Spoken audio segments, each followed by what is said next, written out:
और मेहरीन जी वैसे जब पहले भी आप आई थी तो आपने कहा था, अम्मी कहती थी कि साई पे कोई लड़का बनाना पड़ेगा, कोई जिस तरह की आपकी चॉइस है, तो कोई मिला, कोई बनाया उन्होंने कि नहीं? देखिए आप मुझसे हमेशा ये सवाल पूछते हैं, आप मुझे बताएं कि तुसी कोई रिश्ता लब के रखे हो या बिल्कुल सीमा फ्रॉम मुंबई वाली वाइब्स आती है मुझे आपसे। लब के नहीं रखे सालम मौजूद पे है रिश्ता ਤੁਹਾਡੇ ਕੋਲ। लोकल वैरायटी नहीं, कुछ इंपोर्टेड वैरायटी कुछ पीछे से दिखाएंगे। देखो जो बाइडन दा हो गया ਹੁਣ मैं ਉਹ करा नहीं सकता नेशनल वैरायटी होनी चाहिए, यहाँ पे नहीं। देखें जी इतने नहीं कम बढ़ना। I've given up. पाकिस्तान में नहीं? I think so I want someone who is like brainy and brawny and like I want the whole package and I think that's rather Yeah, rare of over course. here. Yeah, I agree with you. Yeah.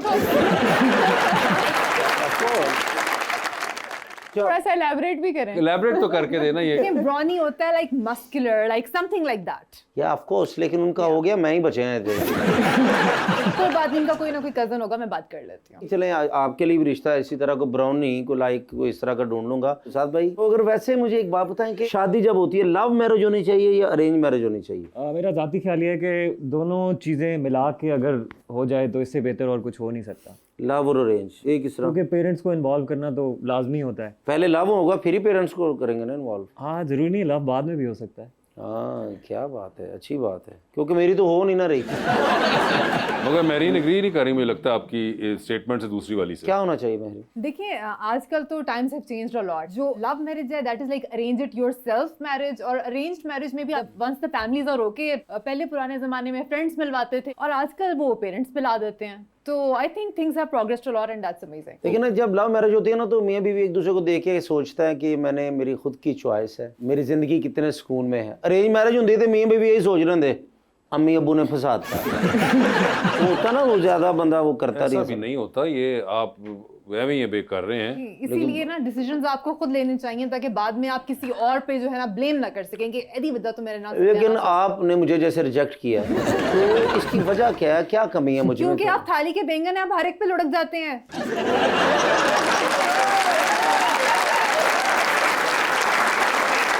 मुंडे अपने खिलाफ है गल आए तो साढ़े खिलाफ गल मुंडिया दे, लेकिन चले जो भी है अब नहीं, मैंने फैसला तो कर लिया। वैसे कमी कोई है तो बता दें मुझे थोड़ी सी। नहीं जी आप 10/10 हैं हर तरह से, मैं तो कहती हूँ बिल्कुल आपके हिसाब से अकल भी पूरी है इसलिए तो दौड़ना बैठा लेकिन कोई नहीं, आपके लिए ढूंढेंगे। नहीं वैसे करें आप, बहुत अच्छा कमीशन मिलता है आजकल, good money in this business. अच्छा, या आपको लगता है कि इसमें बहुत पैसे हैं? भाई मुझे पता है, मतलब आप वो सीमा फ्रॉम मुंबई को देखें ना, she is travelling all over the globe रिश्ते करवाते हुए। नहीं मगर वो तो पहले बॉम्बे में है ना, यहाँ पाकिस्तान का बताएं। पाकिस्तान में भी मतलब ये भी बन सकते हैं नहीं करते रहे हैं पहले माशाल्लाह, सबने उधार ही किया सब। इंडिया कुड़ियां 80 साल तो पूछो वो खाला जी ਤੁਹਾਡਾ ਵਿਆਹ ਹੋਇਆ ਕੋਈ ਚੰਗਾ ਲੱਭਾ नहीं सी।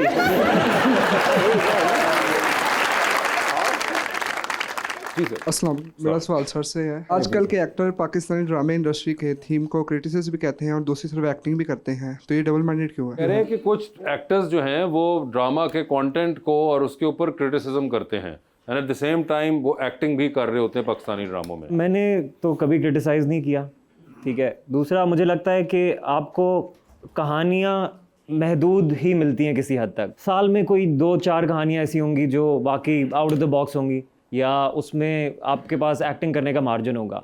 अब एज एन एक्टर मेरा काम ये है कि मुझे जो भी कहानी मिली है मैं उसमें अपना इनपुट कितना देता हूँ और मैं उसमें अपना किरदार कितना अच्छा करके जाता हूँ। तो यही तो चैलेंज होता है, आपको जो काम दिया जाए उसको आपने बढ़ा चढ़ा के करना है। बहुत आला, बहुत आला।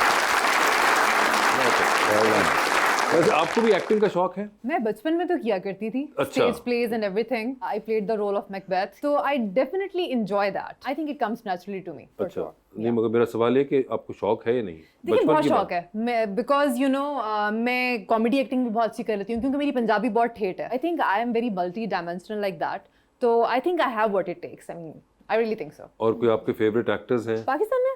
आप मुझे बता दीजिए, चाइना के 3-4 लड़के। पाकिस्तान में मुझे I like Fawad Khan. This is going to be very cliche answer but cliche क्या, वो बेचारे के फैन अब हैं तो क्लीशे क्या हुआ इसमें? मतलब या maybe I am not particularly judging him on his craft, but yeah, looks do matter, and I think when he has a screen presence. ठीक है, फवाद खान हो गए, गुड क्राफ्ट, Yeah. ठीक है। और उसके अलावा कोई और? I cannot think of anyone else right now. सिर्फ फवाद खान ही मतलब है? मैं आपको honestly speaking बताऊं कि बचपन में I used to watch dramas more. ये सब चीजें आप बचपन में ही कर रही थी, जो आप सबसे बड़ी हुई हैं तो आप क्या कर रही हैं? देखें जी रोजगार के मसले, कोई नहीं मगर बंदा देखता भी है उसके अंदर कुछ चीजें, कोई टीवी देख लेता है, फिल्म तो देखती होंगी। Not that much. ड्रामा देखती हैं, this is going to sound very boring, लेकिन आई प्रेफर टू रीड। ठीक है, ग्रेट। मतलब मुझे होता है कि देखें जब आप काम कर रहे हैं लेकिन you need to cultivate your mind. ठीक है। So I prefer to read philosophy. Last कौन सी अच्छी बुक पढ़ी आप? मैंने रिलेशनशिप्स के बारे में पढ़ी थी। मैंने भी। आपने कौन सी बुक पढ़ी थी? मैंने गॉटमैन डॉक्टर्स की बुक पढ़ी थी। ठीक तो है। It teaches you a lot how you need to communicate with your partner and I learned a lot. मैंने कहा जब पार्टनर अभी तो नहीं है लेकिन जब आएगा तो तब के लिए I need to be well prepared. काफी ज्यादा प्रिपरेशन कर चुकी हुई हैं आप। देखें क्या करें, मतलब I think there is always need for improvement and आपकी जिंदगी में आपकी सबसे ज्यादा जो हैप्पीनेस है ना वो आपके रिलेशनशिप से आती है। And we are never taught how to love, how to find the right partner, how to express ourselves. हम लोग इमोशनली बहुत स्टंटेड हैं। सो आई थिंक मुझे लगा कि I am lacking in that area and I need to work on that, which is why I read that book. जबरदस्त। आप भी रीडिंग का शौक रखते हैं? मैं सेल्फ हेल्प ज़्यादा पढ़ता हूँ। ओके, कोई लास्ट ऐसी बुक जिसको आपको पढ़ के अभी एक्चुअली मैं लगा? एक स्टार्ट की थी बट शूटिंग की वजह से वो अभी कहीं 40% ही कंप्लीट हुई है। But the name of the book is how to see a person and how to be seen. Okay, तो it's basically how you portray your emotions and how you take the other person's emotions. Okay. तो उसमें सबसे अच्छी बात जो लिखी थी वो ये थी कि एक्टिव लिसनिंग तो एक चीज़ होती है ना, when you are attentive towards someone. मैंने उसमें एक नई चीज़ ये पढ़ी कि it says there is another term called loud listening. Okay. Loud listening में बेसिकली ये होता है कि आप अपने दिमाग में दूसरे इंसान को ऊंची आवाज़ में सुन रहे होते हो। अच्छा, ओके। तो ठीक है। उससे आपकी अटेंशन डाइवर्ट नहीं होती और उससे आपको एक्चुअली ये फील होता है कि what the other person is feeling instead of what my emotions are. Usually हमारी कम्युनिकेशन में प्रॉब्लम कब आती है जब कोई बंदा मुझसे बात कर रहा है और मैं पहले से ही अपना जवाब रेडी करके रख देता हूँ हाँ, और मैंने अपनी ही परसेप्शन बना ली होती है कि अच्छा ठीक है मैं ये बोल दूंगा, हालांकि वो बंदा कुछ और सोच रहा होगा और कोई और इमोशन पोर्ट्रे कर रहा होगा। सो उसके दिमाग में जाके उसकी थॉट को समझना और फिर उस पर जवाब देना, दैट्स अ कॉन्वर्सेशन। ओके, तो मतलब कि अगले की आवाज को जब आप एम्पलीफाई करके लाउड कर रहे हैं, लाउड करते हो तो आपको फील होता है कि वो उसका कौन सा इमोशन आ रहा है, instead of me preparing an answer just to have a conversation, हाँ, just for the sake of मगर कई बार ये नहीं होगा उसने नॉर्मल बात की और आप उसको एम्पलीफाई करें, लाउड होने से उसकी टोन और वो सारी चीज चेंज हो जाती है। नहीं, एम्पलीफाई का मतलब ये नहीं कि आप उसको इमोशन लाउड कर दें या साउंड लाउड Okay. कर दें, it's the depth of what the other person is. ठीक है। एम्पैथी बाकी बेसिकली। सारी चीजें भी जो हैं वो थोड़ी शट डाउन हो जाएं, वो वाली चीज वो prominent हो जाए ज्यादा। prominent हो जाए। Okay, make sense. Interesting concept क्या रहा। बात है सर। समझ आई आपको? इर्द गिर्द की चीजें तिरक दम हो जाएं तो मुझे समझ आ जाए। ये एक आसान उसकी जो ट्रांसलेशन की इन ठाकुर दोनों साहब में तो ने, ये चीज इनबिल्ट है कि- इतनी अच्छी इनकी टाइमिंग है और जिस तरह से ये कॉमेडी करते हैं, hats off to you guys यार। Love you, brother, कमाल। love you. तो ये लाउड लिसनिंग तो आपके अंदर बचपन से है।